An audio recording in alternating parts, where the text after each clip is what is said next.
Okay, so let's go ahead and get into the diddler. I wanted to cover this before, but I didn't get a chance. So let me go ahead and pull up the tweet because I made a tweet about this, and I think it's very important that we talk about it a little bit. So, okay, so I didn't even watch this video. So Brett just made this video. Let's go ahead and watch this real quick.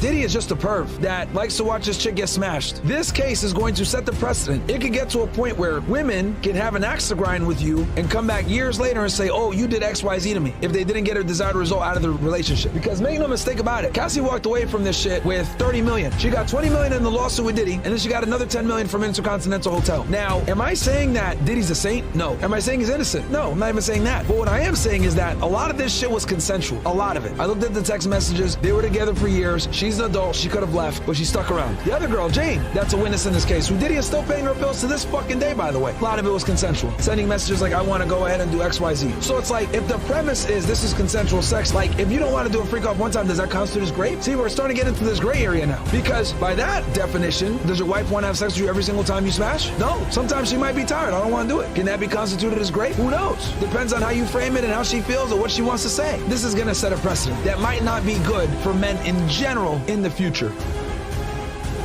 Hey, man, shout out to Brett, baby. Yo.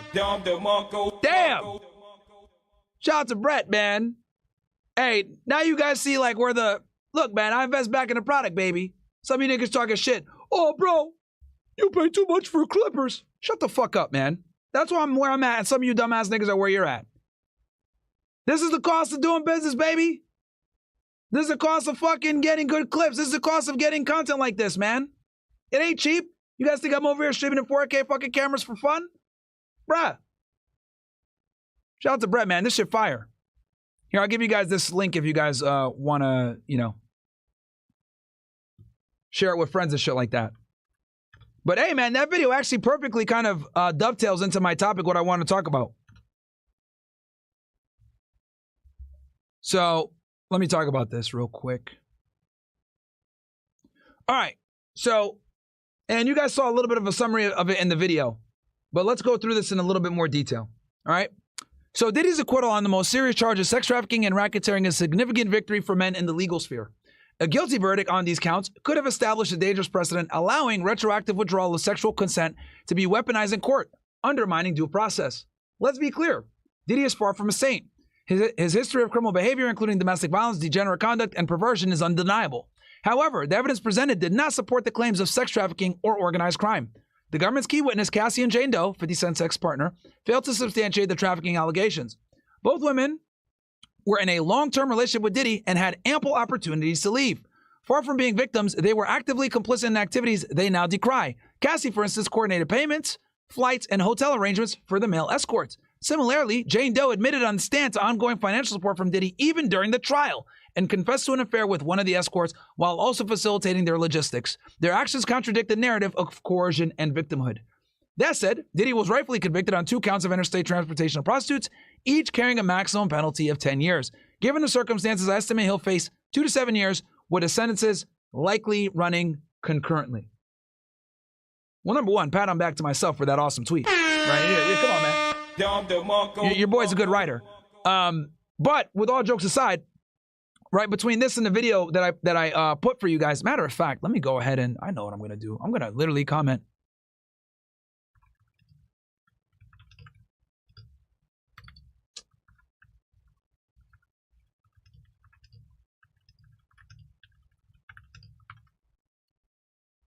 Bam. Actually, hold on. Let me actually just give them the direct link to the video instead. Because if you put it as the top comment, then people will just see the video and it'll make more sense. Let me give Brett this flowers on this one. Oh, no, that's not what I want. And yeah, guys, you guys can follow Brett. His Twitter is the OSS General. At the OSS General. So if you guys want to get the clips directly on your feed, he posts like a couple of those a day. So go check him out over there. I repost the shit all the time. Bam, there we go. All right. So anyway, So why do I bring this up?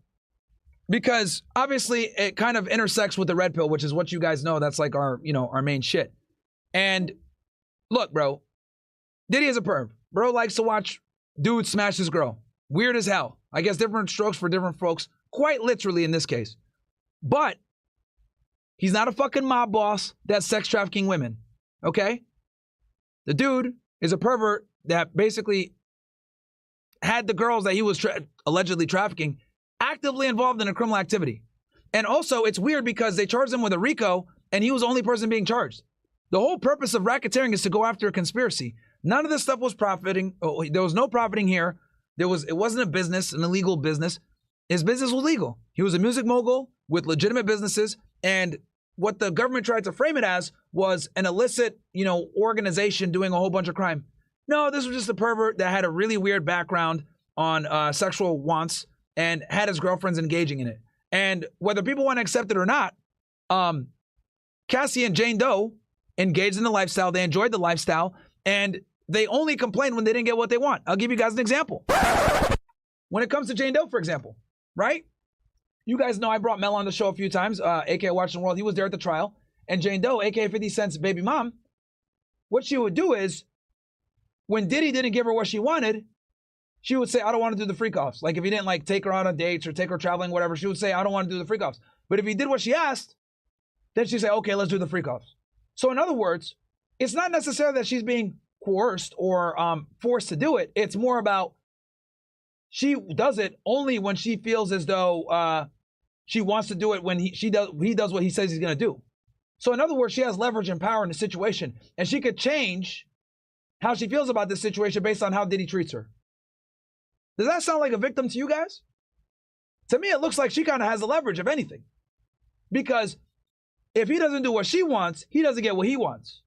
How the fuck can she be the victim when she's dictating the terms? She could have left at any time. But she didn't. And again, this comes back to what I talked about before, where we're starting to set a dangerous precedent where, and I've been extremely critical of this for a while. You guys know this with the whole Me Too thing. We give women the autonomy and the authority of men, but we give them the responsibility of fucking children. Let's just go ahead and have this uncomfortable conversation, right? Let's just go ahead and fuck it, right? All right, niggas, I'm about to cook. Let me go get another fucking. We're doing an all-nighter, so give me 1 sec, niggas. We gotta cook.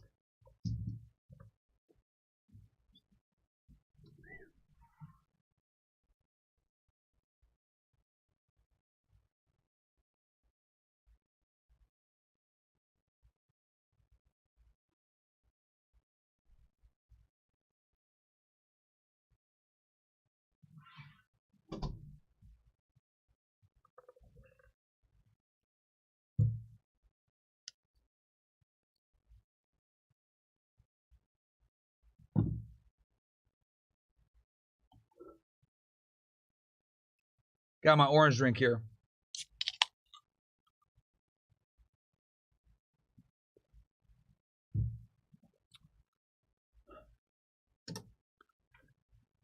Since the beginning of time, whatever civilization you want to look at, between men and women, men and society in whole has done everything in their power to limit female liberation and limit their ability to be promiscuous, make sexual decisions, make family decisions, etc. What do I mean by this? Arranged marriages were a thing. The father was often looked as the daughter's keeper. He would be the one to pass her off to her future husband. This is where the whole ceremony of her walking down the aisle, right, with her dad and handing her off to her husband as a symbolic gesture of him officially taking his duty of providing and protecting for his daughter and instilling it into another man, right? This is very common in different cultures when it comes to marriage. All the Abrahamic religions, even religions that aren't Abrahamic, right? Islam, Judaism, Christianity. It is the father's duty to protect the daughter. But what feminism won't tell you is that it is the duty of the father to protect the woman from herself, okay? Because the reality is, the cold reality that feminists don't want you to know is, if you leave a woman to her own devices, she will destroy herself. This is why arranged marriages have been a way for literally centuries of human endeavor. And what effectively happened was in the 1960s, to sum it up for you guys, to go back in time, was there was a movement to give women more autonomy, to give women more choice, to give women more opportunity. Now, on one side, even though this social construct was beneficial to women, it was absolutely destructive to the family unit and relationships in general. Because like I said before, when you leave women to their own devices, they fuck things up. And what effectively happened, thanks to feminism, was we gave women all the same rights, authority, and power as men, while simultaneously giving them the responsibilities of fucking children and the accountability of children. So what we've effectively done is we've basically given kids dynamite. And I truly do mean that. Some people might say I'm misogynistic for saying that, but it's true. Feminism effectively gave children fucking dynamite, because that's what women are a lot of the times. Fucking children. They have the ability to have sex with whoever they want. They have the ability to enter the workforce. They have the ability to do whatever the fuck they want to do. All the same rights and privileges. I would argue women even have more rights and privileges than men nowadays. But they have the accountability of fucking children. And this Diddy case proved it. You have a woman like Cassie and another woman like Jane who have been with this guy for 10 plus years. Jane for about 5, Cassie for 10 plus. Some people might make the argument, Myron, when she met him, she was like 18 or 19, bro. Okay. But guess what? When she was with him, she was aging, right? Gaining wisdom, right? What did she do? She stuck by him, right? In this abusive relationship that she claims was so horrible. And basically what ended up happening was she didn't like the deal that she got. Her music career stalled. She wasn't able to really put out music like that because her buzz failed, right? Despite the fact that Diddy made her, by the way, with fucking Me and You and all the other stuff, and she put her in touch with other artists, she blamed her failure on Diddy during the trial. Now, a lot of people didn't report this because, you know, they don't want to put accountability on Cassie, but I was there, nigga. I was there. I watched the trial. So you guys are going to get it raw. A significant amount of her testimony was how she spent almost every week, 3 to 4 days a week, half the week effectively, doing freak-offs. And she said that this absolutely derailed her music career. Right? Was a big part of the reason. And she said, I was stuck there because he had the rights to all my stuff and I couldn't leave, blah, blah, blah, all this other bullshit. Right? And this is what I mean when I say that women have all this fucking power. More power than men, I would argue. But we give them the accountability of fucking children. And we give them the dynamite and they fucking blow the dynamite and it blows their fucking arm off. We get held responsible. And this is the ugly truth that progressives, leftists, feminists don't want to fucking tell you. Women make bad sexual decisions. They come crying, and then we infantilize them, and we say, you know what? Even though feminism is here and we're supposed to give you equality, let's go ahead and just blame everything on the fucking man. Fatality. Again, you don't have to like Diddy. I'm not telling you guys to like Diddy. I told you guys already, he's fucking guilty. In my eyes, he's a pervert. It is what it is. He's just a weird, he's a guy that's a fucking freak. But what he's not is a fucking mob boss, sex trafficking, stupid fucking bitches. These women benefited enormously from being around Diddy. Whether it was financial care, being taken care of, not having to work, Cassie having the fucking privilege of not having to make music, yet still living an opulent lifestyle. And then when she didn't want to make music, Diddy still put her in touch with Kid Cudi.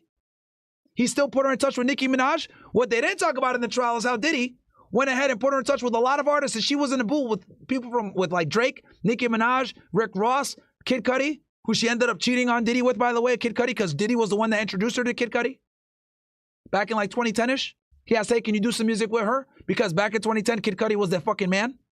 And he was able to get her to collab with him. They don't talk about that, do they? Instead, They talk about how he ruined her career by making her do all these freakouts, but they don't talk about how he put her in rooms with certain artists and allowed her to continue to make music. So was it really Diddy that was holding her back or her just being fucking lazy? Which one is it? Now, of course, they're going to go ahead and take her side and say, no, man, Diddy was holding her back. It's so fucked up. Oh, no. And we don't know his side because he didn't take the stand. And it's a sex trafficking trial, not a are we destroying her career trial. So that kind of fell out the wayside. But let's go ahead and address that a little bit. Because to me, from listening to that testimony, this was a woman that consented back then. But then, fast forward a couple of years, realizes, damn, I'm running low on money. Damn, I got a new husband. Damn, we're having kids. I should have more money. I should have more success. You know what? Fuck it. This guy turned me into, a sex object. I don't consent to that shit no more. I'm going after him. And what did she do? She got a lawsuit, said that she was abused for several years, got $20 million. Government gets interested. Hey, we read your lawsuit. We hear that you're a victim of a crime. Could we assist? Oh, wait, you guys can get him in jail? Yeah, I hate that motherfucker. Boom. I'll testify. I'll support. Now, what she didn't anticipate was that Diddy was going to hire a fucking crazy legal team and them niggas were going to grill her on cross-examination. That's what she didn't expect.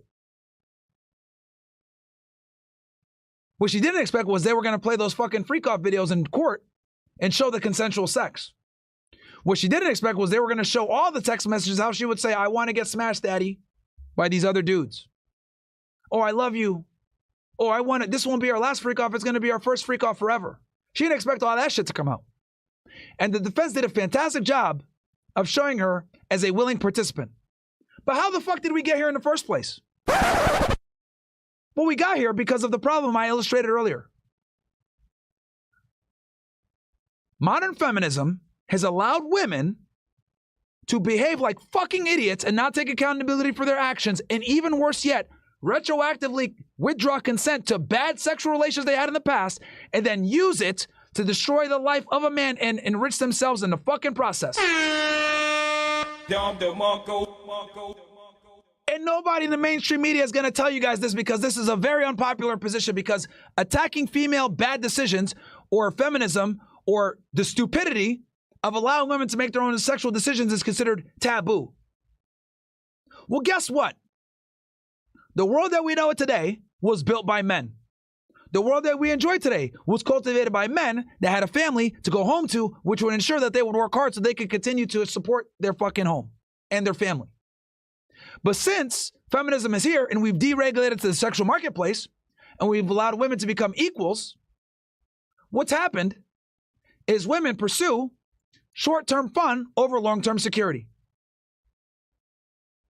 And since they go ahead and prioritize short-term fun over long-term security, they make a lot of bad sexual decisions in the process and absolutely evaporate their value and make it harder for them to find a relationship later on in life. Don't believe me? Why the fuck do we have a bunch of 18-year-olds on fucking OnlyFans? Destroying their lives before it even started. Why are there more women than ever before embarrassing themselves on the internet for clicks? Why are there women behaving like fucking promiscuous hoes and embarrassing themselves all over the place for views?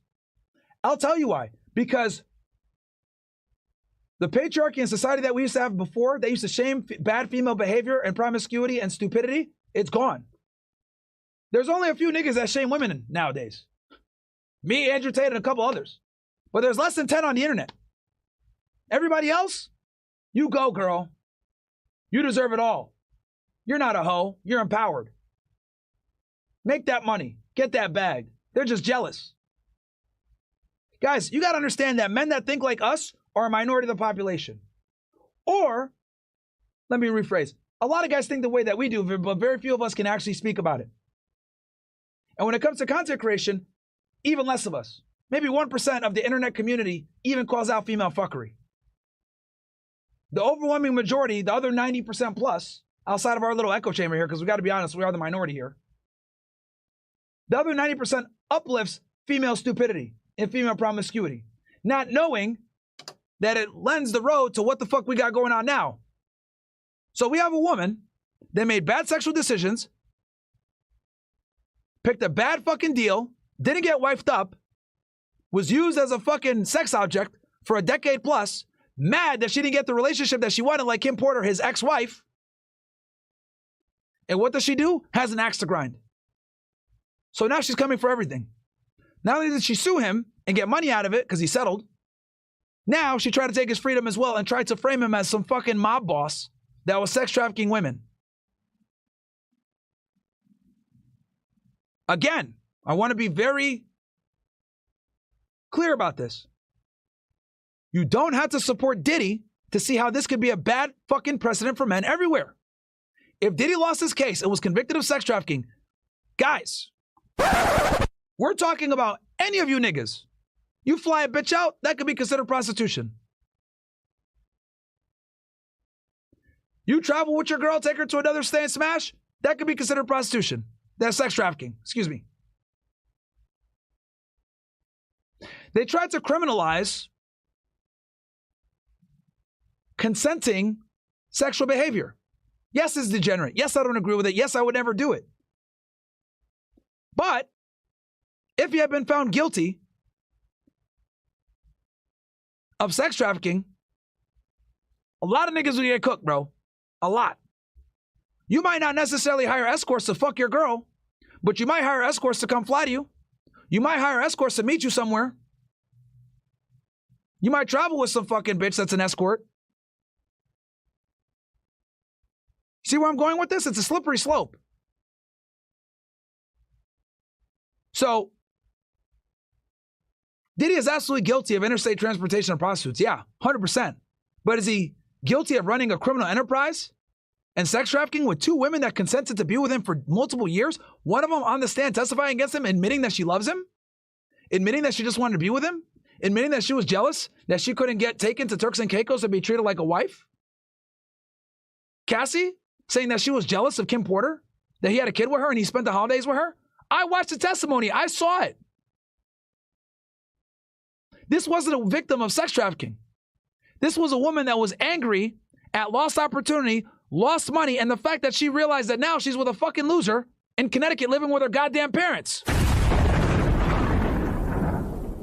And the defense exposed this. She was short on money when she fucking brought up these fucking charges against Diddy. The lawsuit. She made it like a fucking bandit. 30 million. 30 million. And a lot of the people that came forward in this trial had civil lawsuits against Diddy. A lot of them had financial incentives to lie. Hell, Cassie tried to claim that she got raped by Diddy. And then a month later, because she had communicated with him, so she gets raped in August of 2018, allegedly.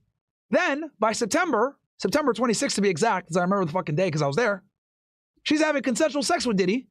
And her boyfriend, at the time, who's now her fucking husband, by the way, tries to FaceTime her and she ignores the call. Fatality. So is it really that she was raped? Or she's saving face for her current husband, who might have some issues with that? This all came out in court, baby. I was there. So I'm giving you guys a perspective that not many other people can give you guys, because not only was I there, but I'm also red pill aware. Unlike all the other fucking journalists in there that are fucking cucked.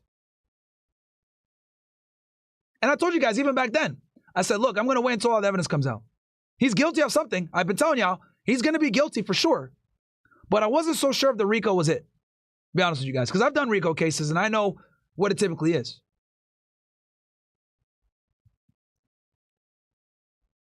So look, and I'll close with this. Whether you like Diddy or you don't, you love his music or you don't, whether you're a blasting bad boy in the fucking 90s or you weren't, whether you like Biggie Smalls or you don't, right? The bottom line is this. Diddy was on trial and being charged by women that had a scornful attitude towards him because they didn't get what they wanted. So they cooperated with the government and tried to paint him as a fucking mob boss and bring charges against him that would have put him in jail for his life. Racketeering. But the reality is, they were consenting hoes that didn't feel like they got enough and had an axe to grind. And used the U.S. government to effectuate that revenge, which would have set a horrible precedent if he had been convicted. So I think for men across the U.S., this is a W when it comes to relations with women. Because it was already risky dealing with these bitches anyway in this Me Too era. And this, all it would have done is add more power to the fucking Me Too movement. And that would have been a L for all of us.